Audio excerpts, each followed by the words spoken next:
ಆದ್ಮೇಲೆ H16 news ಅರ್ಥಾತ್ ಸೀತಾರಾಮ್ಗೆ ಸ್ವಾಗತ. ನಾನು ನಿಮ್ಮವ ಎಂ ಆಯಿತು ಮಲ್ಲಪ್ಪ ಜೋತಾರ. ಆದ್ಮೇಲೆ ಇತ್ತೀಚೆಗೆ ಒಂದಿಷ್ಟು ಸುದ್ದಿಗಳು ನೋಡ್ತಾ ಇದ್ವಿ. ಬೆಂಗಳೂರಿನಲ್ಲಿ ಬಿಟ್ಬಿಟ್ಟಿದಾರ ಯಾರು ಅಧಿಕಾರಿಗಳು 10 ವರ್ಷಗಳಿಂದ 5 ವರ್ಷಗಳಿಂದ ಇನ್ನೊಬ್ಬರು 15 ವರ್ಷಗಳಿಂದ ಅಂತ ತಿಳ್ಕೊಳ್ತಾ ಇದ್ದಾವೆ. ಒಂದು APMC ಇರ್ಬೋದು, ಸರ್ಕಾರದ ಹೆಚ್ಚು ಎಲ್ಲ ಇಲಾಖೆಗಳಲ್ಲಿ 25 ವರ್ಷ ಬಿಟ್ಬಿಟ್ಟಂಥವ್ರು ಸಾಕಷ್ಟು ಅದ. ಅಲ್ಲಿ ಮೇಲಾಧಿಕಾರಿ ಹಿಡ್ಕೊಂಡು ಮತ್ತೇನೋ ಮಾಡಿಕೊಂಡು ಪ್ಲೀಸ್ ಮಾಡಿಕೊಂಡು ತಮ್ಮಲ್ಲೇ ಇದ್ಕೊಂಡು ತಮ್ಮಷ್ಟು ವ್ಯವಹಾರಗಳನ್ನ ನಿರಂತರ ನಿರಾತಂಕವಾಗಿ ಇಟ್ಕೊಂಡಿದ್ದಾರೆ. ಮತ್ತೆ ಎಲ್ಲ ಆಫೀಸ್ಗಳಲ್ಲಿ ಇವತ್ತು ಈ ಕರಪ್ಷನ್ ಭ್ರಷ್ಟಾಚಾರ ಹೆಚ್ಚಾದಂಥ ಅಧಿಕಾರಿಗಳು ಅಥವಾ ಇಂಥ ನಾವು ಕಾರ್ಯಕರ್ತರು ಅನ್ನೋದು ಈಗ ಜನಸಂತವಾದ ವಿಷಯ. ಈ ದಿಶೆಯಲ್ಲಿ ನಾವು ಕೆಲವು ದಿನಗಳಿಂದ ಏನ್ ಮಾಡಿದ್ವಪ್ಪ ಅಂತಂದ್ರೆ ಇಲ್ಲಿಯ ನಮ್ಮ ನಗರಸಭೆಗೆ ಒಂದು ಏನಪ್ಪ ಅಂತಂದ್ರೆ ಈ ಇನ್ಫಾರ್ಮೇಶನ್ ಆಕ್ಟ್ ಏನಿದೆ 2005 ಈ ಮಾಹಿತಿ ಆಕ್ಟ್ ಒಂದು ಮಾಹಿತಿ ಕೇಳಿದ್ವಿ. 10 ವರ್ಷಕ್ಕೂ ಮೇಲ್ಪಟ್ಟ ನಿಮ್ಮಲ್ಲಿ ಸೇವಕರು ಅಥವಾ ನೌಕರರಿಂದ ಅವ್ರು ಲಿಸ್ಟ್ ಕೊಡ್ರಿ ಅಂತ ಹೇಳಿ ಅದಕ್ಕೆ ಅವರು ಈ ಒಂದು ಇತ್ತೀಚಿನ ದಿನಕ್ಕೆ ಒಂದು ಅದಕ್ಕೆ ಉತ್ತರ ಮಾಡಿದಾರ. ನಾವು 12/12 ನಾವು ಮನವಿ ಮಾಡ್ಕೊಂಡಿದ್ದೀವಿ 2024. ಇದು ಯಾವ ತಿಂಗಳು? 12/12/24 ಮನವಿ ಮಾಡ್ಕೊಂಡ್ರ ಈ ಒಂದು 2 ನಿಮಿಷ ಬಂತು. ಅದರಲ್ಲೂ ಅವರು ಇನ್ಫಾರ್ಮೇಶನ್ ಕೊಡಲಿಲ್ಲ. ಅವ್ರೇನು ಹೇಳ್ತಾರಪ್ಪ ಅಂತಂದ್ರೆ ನಮ್ಮ ಮಾಹಿತಿ ಅಧಿಕಾರಿ ನಗರಸಭೆಯ ಗೋಕಾಕ್ ನಗರಸಭೆ ಮಾಹಿತಿ ಅಧಿಕಾರಿ ಹೇಳ್ತಾರಂದ್ರೆ ಸ್ಪಷ್ಟವಾಗಿ ಹೇಳ್ತಾರೆ ಏನಪ್ಪ ಅಂದ್ರೆ ನೀವು ಕೇಳಿರುವ ಮಾಹಿತಿಯಲ್ಲಿ ಸಾರ್ವಜನಿಕ ಹಿತಾಸಕ್ತಿ ಇರುವುದಿಲ್ಲ ಅನ್ನೋದು ಒಂದು ಕಾರಣ ಕೊಡ್ತಾರೆ. ಮತ್ತೆ ಯಾವ ಉದ್ದೇಶಕ್ಕಾಗಿ ಎಂದು ನಮೂದಿಸಿಲ್ಲ 2 ಕಾರಣ. ಇನ್ನೊಂದು 3ನೇ ಕಾರಣ ಪೇಟು ಗೋಕಾಕ್ ಮುನ್ಸಿಪಲ್ ಕೌನ್ಸಿಲ್ ಅಂತಂದ್ರೆ 3 ಕಾರಣ ಕೊಟ್ಟು ಸರಿಯಾಗಿ ಕಳಿಸಿದ್ರೆ ನಾವು ರಿಜೆಕ್ಟ್ ಮಾಡಿ ಕಳಿಸ್ತಾರೆ. ನಮ್ಮ ಉದ್ದೇಶ 10 ವರ್ಷಕ್ಕೂ ಮೇಲ್ಪಟ್ಟಂತವ್ರು ತಿರೋದ್ರಿಂದಾಗಿ ನಮ್ಮ ನಗರಸಭೆಯಲ್ಲಿ ಭ್ರಷ್ಟಾಚಾರ ಆಗ್ತಾ ಇಲ್ಲ ಮಾಡೋದನ್ನ ನಾವು ಹೇಳುವುದಾಗಿ ಮಾಡಿದ್ವಿ. ನೀವು ಉದ್ದೇಶ ಹೇಳಿಲ್ಲ ಮತ್ತೆ ಸಾರ್ವಜನಿಕರಿಗೆ ಹಿತ ನಮ್ಮ ಹಿತ ಆಗ್ತದಲ್ಲ. ನಾವೇನಾದ್ರೂ ಅವ್ರಿಗೆ ವಸೂಲಿ ಮಾಡಿಸಲಾಗಿದ್ದ ಪತ್ರ ಗಳಿಸಿದೀವ ಪಾಪ ಅವ್ರನ್ನ ಕೇಳಿದಾರೆ ಅದು ಉತ್ತರ ಕೊಡ್ತೀವಿ. ಆವತ್ತು ಬೇರೆ ಸಾರ್ವಜನಿಕ ಹಿತಾಸಕ್ತಿ ಇರುವುದಿಲ್ಲ ಅಂತ ಸ್ಪಷ್ಟವಾಗಿ ನಮ್ಮ ಪೌರಾಯುಕ್ತರ ಬದಲಾಗಿ ಅಲ್ಲಿ ಮಾಹಿತಿ ಅಧಿಕಾರಿ ಉತ್ತರ ಕೊಡ್ತಾ ಇದ್ದ. ಇಲ್ಲಿ ಯಾಕೆ ಇದು ರೆಫರ್ ಕೊಟ್ಟಿದ್ದೀನಪ್ಪ ಅಂತಂದ್ರೆ ನೋಡ್ರಿ ನಿಮ್ಮಲ್ಲಿ 5 ವರ್ಷಕ್ಕೂ ಅಥವಾ 10 ವರ್ಷಕ್ಕೆ ಬೆಳಬಳ್ಳೋದು ಅಧಿಕಾರಿ ಯಾರಪ್ಪ ಅವ್ರು ಲಿಸ್ಟ್ ಕೊಡೋದು ಕೊಡ್ತಾ ಇರಲಿಲ್ಲ. ಇದು ಪ್ರತಿಯೊಂದು ಡಿಪಾರ್ಟ್ಮೆಂಟ್ ಆದ್ರೂ ಇದೇ ಪರಿಸ್ಥಿತಿ. ಇವತ್ತಿಂದ ಇನ್ಫಾರ್ಮೇಶನ್ ಆಕ್ಟ್ ಯಾವುದು ಬೇರೆ ಇಲ್ಲದಂಗೆ ಆಗಿರ್ಬೋದು. ಇರಲಿ ನಾವು ಏನು ತಪ್ಪು ತುಂಬಿರ್ಬೋದು, ಅಮೌಂಟ್ ತುಂಬಿದ್ದು ಸರಿ ಅದ, ಆದ್ರೆ ಹೆಚ್ಚು ಬಿಡ್ಬೇಕು ಅದನ್ನು ಕನ್ಫರ್ಮ್ ಟ್ರಾನ್ಸ್ಫರ್ ಮಾಡ್ಕೊಳಿಕ್ಕೆ ಬರ್ತದೆ. ಆ ಕಾರಣಕ್ಕಾಗಿ ಅದು ಸಾರ್ವಜನಿಕ ಹಿತ ಪ್ರಶ್ನೆ ವ್ಯವಹಾರ ಗೋಪಾಲ ಕೊಟ್ಟು ಪ್ರದರ್ಶನ ಇವೆಲ್ಲ ಅದನ್ನ ಇವತ್ತ ನಮ್ಮ ಬೆಂಗಳೂರಿನ ಈ ಒಂದು ಅಬಕಾರಿ ಇಲಾಖೆಯಲ್ಲಿ ಇವತ್ತು 5 ವರ್ಷದ ಮೇಲ್ಪಟ್ಟ ಯಾರು ಹೊರಗೆ ಹಾಕುವುದಾಗಿ ಬೆಂಗಳೂರಲ್ಲಿ ಬಿಟ್ಬಿಟ್ಟಿದ್ದಾರೆ. ಭ್ರಷ್ಟ ವ್ಯವಹಾರ ಮಾಡೋದು ಅನುಕೂಲಗಳು ಅಲ್ಲಿ ರಾಜಕಾರಣಿಗಳ ಜೊತೆಗೆ ಇನ್ನೊಂದು ಜೊತೆ ಹೊಂದಾಣಿಕೆ ಇರ್ತಲ್ಲ. ಹೀಗಾಗಿ ಅವ್ರಿಗೊಂದಿಷ್ಟು ಪಾಲ ಇವ್ರಿಗೊಂದಿಷ್ಟು ಪಾಲ ಕೇಳ್ತಾರೆ ಹೇಳ್ತಾರೆ. ಇಲ್ಲಿ ಎಲ್ಲರೂ ಬೆಂಗಳೂರು ಕೊಡೋದು ನಾವು ಪ್ರತಿಯೊಂದು ಆಫೀಸರು ಇದೇ ಪರಿಸ್ಥಿತಿ. ತಹಶೀಲ್ದಾರ್ ಆಫೀಸ್ ಹೋಗ್ರಿ, ಇವತ್ತು DC ಆಫೀಸ್ ಹೋಗ್ರಿ, ಇನ್ನೊಂದು ಆಫೀಸ್ ಹೋಗ್ರಿ, ಏನು ಹೇಳೋದ್ರಿಂದ ಜನ ದುಡ್ಡು ಕೊಡಿದಾರೆ. ಅದಕ್ಕೆ ಕಾರಣ ಅಂದ್ರೆ ಅಲ್ಲಿ ಬೇರಾಧಿಕಾರಿಗಳು ಕೂಡ ಅಲ್ಲೇ ವಸ್ತು ಹೋಗ್ಬಿಟ್ಟು ಅಲ್ಲಿ ಚೆನ್ನಾಗಿ ಬೆಳಿಕೊಂಡು ಮಾಡಿ ಅವರ ಒಂದು ಏನಪ್ಪ ಪೇಮೆಂಟ್ ಮಾಡ್ಕೊಳ್ಳಿ ಅಂತ ತಪ್ಪಿಲ್ಲ. ಆದ್ರೆ ಅವರ ಸಂಬಳಕ್ಕೂ ಅವ್ರು ಗಳಿಸಿದಂತ ಆಸ್ತಿಗಳು ಅಪರಂಪಾರ ಏರಿಕೆ. ಇಲ್ಲಿ ಒಬ್ರು ಕ್ಲರ್ಕ್ ಇರ್ತಾರ 2 ಕೋಟಿ 1 ಕೋಟಿ ಅಂತಸ್ತು ಮನೆ ಕಟ್ಕೊಂಡಿರ್ತಾರೆ, ಮಾತ್ರ ಮಾಡಿರ್ತಾರ. ಇನ್ನೂ ಅನೇಕ ಭೂಮಿಗಳನ್ನು ತಗೊಂಡಿರ್ತಾರೆ. ಅವ್ರಿಗೆ ನೋಡ್ತಾ ಇದ್ರೆ ಅನೇಕ ಕಡೆಗಳ ಗ್ರಾಮ ಸೇವಕರು ಕೋಟಿಗಳ ಆಸ್ತಿ ಮಾಡ್ಕೊಂಡಿದ್ದಾರೆ.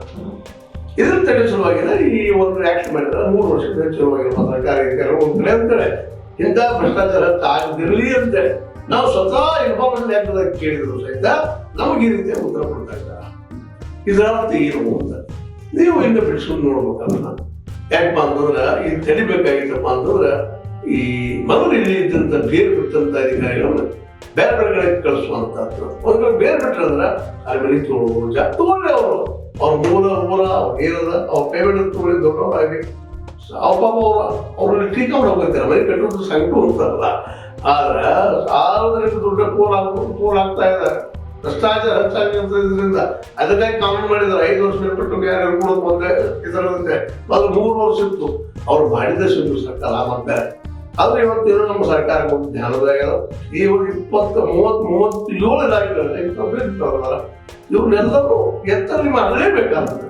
ಒಂದು ಕಡೆ ಇಡುವುದರಿಂದಾಗಿ ಸಹಜವಾಗಿ ಬೆಳೀತದೆ, ಭ್ರಷ್ಟಾಚಾರ ಬೆಳೀತದ, ನೆಪೋಟಿಸಂ ಬೆಳೀತದ, ಒಂದು ಸಂಬಂಧಗಳು ಬೆಳೀತಾವ, ಸಂಬಂಧ ಬೆಳೆದ್ರೆ ಭ್ರಷ್ಟಾಚಾರ ಆಗ್ತದೆ. ಅದಕ್ಕಾಗಿ ಇಲ್ಲಿ ಏನಪ್ಪಾ ಅಂತಂದ್ರೆ ಈ ಬೇರು ಬಿಟ್ಟಂತವ್ರಿಗಿಂತ ಸಲುವಾಗಿ ನಮ್ಮಂತ ಕೆಲವು ಇನ್ಫಾರ್ಮೇಶನ್ ಆಕ್ಟ್ ಅಥವಾ ನಮ್ಮ ಮಾಹಿತಿ ಅವ್ರು ಏನೋ ಪ್ರಶ್ನೆ ಮಾಡ್ತಿರ್ತಾರೆ, ಇತ್ತೀಚೆಗೆ ಅವ್ರು ಉತ್ತರ ಬಂದ್ ಮಾಡ್ತಾ ಇದ್ದಾರೆ. ಹೇಳಿದ್ರೆ ನಾವು ಕಳಿಸಿ ಒಂದು ಸಣ್ಣ ಪ್ರಶ್ನೆಗೆ ಕೇಳಿದಂತ ಒಂದು ಇವ್ರಿಗೆ ಏನಪ್ಪಾ ಇನ್ಫಾರ್ಮೇಶನ್ ಎಷ್ಟು ದಿನ ನೋಡುವುದು ಮನೆಗೆ ಏನೋ ಕೊಟ್ಬಿಟ್ಟಿದ್ದಾರೆ. ಈಗ ಈ ಪ್ರತಿಯೊಂದು ಇಲಾಖೆಯು ನಡೀತಾ ಇರುವಂಥದ್ದು. ಇವತ್ತು ಇನ್ನೊಂದು ಏನಾಗ್ಬಿಟ್ಟದಪ್ಪ ಅಂದ್ರೆ ನಮ್ಮಲ್ಲಿ ಇನ್ಫಾರ್ಮೇಶನ್ ಆಕ್ಟ್ ಅಡಿಯಲ್ಲಿ ಕೆಲಸ ಮಾಡುವಂಥದ್ದು ಕೆಲವೊಬ್ರು ಯಾರೋ ತಪ್ಪು ಮಾಡಿರೋದಿಲ್ಲ ಅಂತಲ್ಲ, 5 ಮಂದಿ ದುಡ್ಡು ವಸೂಲು ಮಾಡುವಂಥದ್ದು ಮತ್ತೆ ಮಾಡ್ತಾ ಇದ್ದಾರೆ. ಬ್ಯಾಂಕ್ ಮೇಲೆ ಅಂತಂದ್ರೆ ಮಾಡ್ತಾ ಇದ್ದಾರೆ, ಇಲ್ಲೂ ಅಲ್ಲಿ ಹೇಳಿದ್ರು. ಆದ್ರೆ ಅವರು ಬ್ಲ್ಯಾಕ್ ಮಾಡ್ತಾ ಬಿಡಿದ ನಂತರ ವಿಷಯ ನಿಮ್ಮಲ್ಲಿ ಅನೈತಿಕ ದುಡ್ಡ ಅಥವಾ ಭ್ರಷ್ಟಾಚಾರ ದುಡ್ಡಿದ್ದಾಗ ಸರ್ ಅವ್ರು ಬೀಳ್ತಾ ಇರ್ತಾರೆ. ನಾವು ಬದುಕ್ತಾ ಇರ್ತಾರೆ, ನಮ್ಗೆ ಆ ತಪ್ಪು ಸರಿ ಕೋರ್ಟ್ ನಿರ್ಧಾರ ಮಾಡ್ತಾರೆ.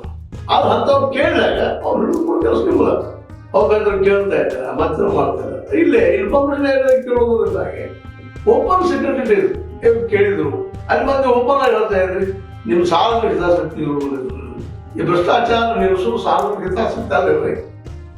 ನಾವು ಇವತ್ತು ಮತ್ತೊಂದು ಪ್ರಶ್ನೆ ಮಾಡಬೇಕಾಗ್ತದೆ, ಯಾರ ಸಲುವಾಗಿ ಇನ್ಫಾರ್ಮೇಶನ್ ಬೇಕಾಗಿದೆ ಅದು ಮಾಡಿದ ಇನ್ಫಾರ್ಮೇಶನ್ ಆಕ್ಟ್ ಈ ಸರ್ಕಾರಿ ಅಧಿಕಾರಿಗೆ ಇವರು ಭ್ರಷ್ಟದರೆ ಭ್ರಷ್ಟ ದಿನ ಕಡಿಮೆಯಾಗಿ ಕೆಲಸ ಮಾಡುವುದು ಅಧಿಕಾರ ಸಿಗೋದು ಮಾಡಿದಾರೆ. ಅದನ್ನ ಅಂತರದಕ್ಕೆ ನೀವು ರಿಸ್ಟ್ರಿಕ್ಷನ್ ಹಾಕೊಂಡು ಮಾಡಿ ಹೋಗ್ತಾನೆ ಇದ್ದೀರಿ. ಅದಕ್ಕೆ ಏನಪ್ಪ ಯಾವ್ದು ಗೌರವ ಕೊಡ್ತಾ ಇಲ್ಲ, ಹೆಂಗೆ ಕೇಳ್ತಾರೆ ಅವ್ರು ನಡೀತಾ ಇರ್ತದೆ, ಅವ್ರಿಗೆ ಬೇಕಾಗಿರೋದು ಕೇಳ್ತಾ ಅದನ್ನ ಜನರಲೈಸ್ ಮಾಡ್ತಾ ಇದ್ದೀರಿ ವಿನಃ ನಿಲ್ಲಿಸ್ತಾ ಇಲ್ಲ. ಅದನ್ನ ಸರ್ಕಾರಿ ಸಲ ಆ ದಿಶೆಯಲ್ಲಿ ಸ್ವಲ್ಪ ಗಮನ ಹರಿಸಿ 5 ವರ್ಷಕ್ಕೂ ಮೇಲ್ಪಟ್ಟಾರ ಯಾವ ಇಲಾಖೆ ಇರ್ತಾರೆ ಅವರೆಲ್ಲರೂ ಮತ್ತೊಂದು ಪ್ರಯತ್ನ ಮಾಡಬೇಕಾಗಿದ್ದ. ಆಡಳಿತದ ದೃಷ್ಟಿಯಿಂದ ಒಳ್ಳೆ ಭ್ರಷ್ಟಾಚಾರ ರಹಿತ ಆಡಳಿತ ಕೊಡಬೇಕಾಗಿದ್ದು ಮೊದಲೇ ಹೇಳಿದ್ರು. 2 ರಿಂದ 3 ವರ್ಷ ದಾಟಿಸಿ ಬಿಡೋದು ಅವ್ರು ಬೇರೆ ಹೋಗಲು ಅವ್ರು ಎಲ್ಲಿ ಕಡುವುದನ್ನು ಕಡ್ಕೊಳ್ಳಿ, ಮನೆ ಕಡ್ಕೊಳ್ಳಿ, ಮತ್ತೆ ಮಾಡಿ ಅವ್ರ ಮೇಲೆ ಬಾಬು ನಾನು ರಿಸರ್ವ್ ಅಂತ ಎಲ್ಲ ಬದುಕಬಹುದು. ಅವರ ಒಳ್ಳೆ ಕಡ್ಕೊಳ್ಳಿ, ಅವರ ಆ ಪೇಮೆಂಟ್ಗೂ ಅವ್ರ ಆಸ್ತಿಗೂ ಅಲ್ಲೇನಿರ್ಬೇಕು ಅದರ ಸಾಮ್ಯತೆ ಇರಬೇಕು. ಅದು ನಮ್ಮ ಕಾನ್ಸ್ಟಿಟ್ಯೂಷನ್ ಹೇಳುತ್ತದ, ಎಲ್ಲರೂ ಹೇಳ್ತಾರೆ. ಮತ್ತು ಒಂದೇ ಕಡೆ 10 ವರ್ಷ ಅದ್ರ ಮೇಲ್ಪಟ್ಟು ಅಧಿಕಾರ ಮಾಡೋದು ಇಲ್ಲಿ ಕಾನೂನು ಇಲ್ಲ. ಅದನ್ನು ಸಹಜವಾಗಿ ಕೇಳ್ತಾರೆ, ಯಾವ ಉದ್ದೇಶಕ್ಕೆ ಅಲ್ಲ 10 ವರ್ಷ ಇದ್ದಿಲ್ಲಪ್ಪ ಇಲ್ಲ ಇನ್ನು ಹೋಗಲ್ಲ ಬೇರೆ ಕಡೆ ಇಲ್ಲ. ಉದ್ದೇಶ ಸದ್ದು ಇರೋದ ಇಲ್ಲಿ ಆಡಳಿತವನ್ನು ಒಂದು ರೀತಿ ಪಾರದರ್ಶಕ ಮಾಡಿಸ್ಬೇಕು ಅನ್ನುವಂಥ ಉದ್ದೇಶ ನಮ್ಮಂತ ಇನ್ಫಾರ್ಮೇಶನ್ ಆಕ್ಟ್ ವರ್ಕ್ ಮಾಡೋರು.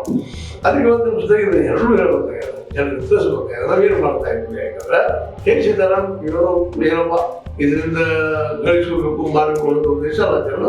ಜನರ ಸಮಸ್ಯೆಗಳನ್ನ ಜನರಿಗೆ ತಿಳಿಸ್ಕೊಳ್ತಾ ಒಳ್ಳೆ ಆಡಳಿತ ಕೊಡುವಂಥದ್ದು ಮತ್ತೆ ಮಾಡಿಸೋದ್ರ ಕಡೆ ಜನರ ಬಳಸ್ಕೊಂಡು ಹೋಗ್ಬೇಕಾಗಿದೆ. ಇದಕ್ಕೆ ನಿಮಗೆಲ್ಲ ಸಹಕಾರ ಬೇಕಾಗ್ತದೆ. ಜನಸಾಮಾನ್ಯರು ಇಂಥ ಒಂದು ಜನಪರವಾದಂಥ ಒಂದು ಮೀಡಿಯಾ ಇವತ್ತು ಉಳಿಬೇಕಾಗಿತ್ತು ಅಂದ್ರೆ ಇದನ್ನ ನೀವು ನೋಡುವಂಥದ್ದು, ಸಬ್ಸ್ಕ್ರೈಬ್ ಮಾಡುವಂಥದ್ದು, ಜೊತೆಗೆ ಲೈಕ್ ಡಿಸ್ಲೈಕ್ ಏನೋ ಮಾಡುವಂಥದ್ದು, ನಮ್ಮ ಇನ್ವಾಲ್ವ್ ಆಗುವಂಥದ್ದು ಮಾಡಿದ್ರೆ ಒಂದಿಷ್ಟು ಜೀವಂತಿಗೆ ಉಳಿತದೆ. ಜೊತೆಗೆ ನಿಮ್ಮಲ್ಲಿ ಒಂದಿಷ್ಟು ಎಕ್ಸೆಸ್ ದುಡ್ಡಿನ ಈ ಒಂದು ಕೆಲಸಕ್ಕೆ ಯಾಕೆಂದ್ರೆ ತನ್ನದೇ ಆದ ಖರ್ಚು ವೆಚ್ಚ ಇದ್ದೇ ಇರ್ತದೆ. ಇಲ್ಲಿ ದುಡಿಯೋರು ಪೇಮೆಂಟ್ ಮಾಡ್ಬೇಕಾಗ್ತಿರ್ತದೆ. ಇದಕ್ಕೆಲ್ಲ ಒಂದಿಷ್ಟು ನಿಮ್ಗೆ ಎಷ್ಟು ಸಾಧ್ಯಗಳು ಸಹಾಯ ಸಹಕಾರ ಮಾಡ್ಬೇಕಾಗಿದೆ. ಯಾಕಂದ್ರೆ ಸತ್ಯದ ನಾರಾಯಣ ಹೋಗೋದು ಭಾಳ ಕಷ್ಟದ ಕೆಲಸ. ಹೀಗಾಗಿ ಕಷ್ಟದ ಕೆಲಸವನ್ನು ಮೈ ಮೇಲೆ ತೊಗೊಂಡು ಮಾಡೋದ್ರಿಂದ ಎಡೆ ಉಯಿರು ಹುಡ್ತಿರ್ತಾರೆ, ದಿನಕ್ಕೊಬ್ಬ ಉಯಿರು ಹುಡ್ತಾ ಇರ್ತಾರೆ. ಸತ್ಯ ಹೇಳಿದ ತಕ್ಷಣ ಸತ್ಯಕ್ಕೆ ಅರ್ಥ ಹೇಳೋದಪ್ಪ ಶಾಪ್ಲೆಸ್ ಅಲ್ಲ. ಅದಕ್ಕಾಗಿ ಎಲ್ಲ ವಿಷಯದಲ್ಲಿ ಈ ಒಂದು ಚಾನಲ್ ಮಾಡಿದ್ದು 5 ವರ್ಷಕ್ಕೂ ಮೇಲ್ಪಟ್ಟಂತ ಅಧಿಕಾರಿಗಳನ್ನ ಯಾಕೆ ಬದಲು ಮಾಡಬಾರ್ದು ಅನ್ನೋದು ಇವತ್ತು ಎದ್ದಂಥ ಪ್ರಶ್ನೆ. ಅದನ್ನು ಮಾಡಲೇಬೇಕಾದಂಥದ್ದು. ಅದರ 10 ವರ್ಷ ಅವ್ರಿಗೆ ಮೊದಲು ಇಟ್ಕೋಬಾರ್ದಿಲ್ಲ, ಮನೆ ಕಳಿಸೋದೇನು ಬೇರೆ ಟ್ರಾನ್ಸ್ಫರ್ ಎತ್ತಾಗಿ ಮಾಡಲೇಬೇಕಾದಂಥದ್ದು ಅನಿವಾರ್ಯ ಇರ್ತದೆ. ಮತ್ತು ಎಲ್ಲ ಡಿಪಾರ್ಟ್ಮೆಂಟ್ಗಳಲ್ಲೂ ಇವತ್ತು ಭ್ರಷ್ಟಾಚಾರ ಇಲ್ಲ ಅಂದ್ರೆ ಯಾವುದೂ ಇಲ್ಲ. ಅದಕ್ಕೆ ಇದು ಒಂದು ಕಾರಣ. ಅದಕ್ಕಾಗಿ ಈ ದಿಶೆಯಲ್ಲಿ ಸರ್ಕಾರ ಎಚ್ಚರಗೊಂಡು ಇವತ್ತೇನೋ ನಮ್ಮ ತಿಮ್ಮಾಪುರ ಅವರು, ಈ ಅಬಕಾರಿ ಮಿನಿಸ್ಟರ್ ಅವರು ಆರ್ ಬಿ ತಿಮ್ಮಾಪುರ ಅವರು, ಅದೇ ಕಾಲಕ ನಮ್ಮ ಯಾರಪ್ಪ ಶಿವಾನಂದ ಪಾಟೀಲ್ ಅವರು ರಾಜ್ಯ ಕೃಷಿ ಉತ್ಪನ್ನ ಮಾರುಕಟ್ಟೆ ಸಮಿತಿಯವರು ಇಲ್ಲಿ 10 ವರ್ಷದೊಳಗೆ 2 ವರ್ಷಕ್ಕೆ ಹೆಚ್ಚು ಸಮಯದಿಂದ ಒಂದೇ ಕಡೆ ಕೆಲಸ ಮಾಡೋಕ್ಕೆ ಬಂದು ಆ ಅಧಿಕಾರ ಪಟ್ಟಿ ತಿಳ್ಕೊಳ್ತಾರೆ. 10 ವರ್ಷದ ಹೆಚ್ಚಾದ ತೆಗಿರಿ ನೋವು ಮಳಿಗೆ ಅಂತೇಳಿ ಅದು ಮಳಿಗೆ ಬೇರೆ ಟ್ರಾನ್ಸ್ಫರ್ ಮಾಡುವಂಥದ್ದು. ಇದು ಒಳ್ಳೆಯ ಸರ್ಕಾರದ್ದು ಇವತ್ತ ಇಡೀ ಸರ್ಕಾರ ಕ್ರಮ ಕೈಗೊಂಡ ಭ್ರಷ್ಟಾಚಾರ ಕಡಿವಾಣ ಹಾಕೋದಕ್ಕೆ ಸಹಕಾರಿ ಆಗಬಹುದು ಅಂತ ಎಲ್ಲರ ಆಸೆ. ಈಗ ನೀವು ಹೇಳ್ತೀರಿ ಕಾರಣಗಳನ್ನು ಬೇಯಿಸ್ತಾ ಇದ್ದಾರೆ ತಿಳ್ಕೊಂಡಿದ್ರಿ. ಇದು ನೀವೇನು ಹೇಳ್ತೀರಿ? ಇದು ಲೈಕ್ ಮಾಡಿ, ಶೇರ್ ಮಾಡಿ, ಕಮೆಂಟ್ ಮಾಡಿ, ಜೊತೆ ಸಬ್ಸ್ಕ್ರೈಬ್ ಮಾಡಿ, ಮಾಡ್ರಿ. HST ನ್ಯೂಸ್ ಇದು ಸತ್ಯದ ಕೈಗಳಲ್ಲಿ ಹೋದ್ರಿ.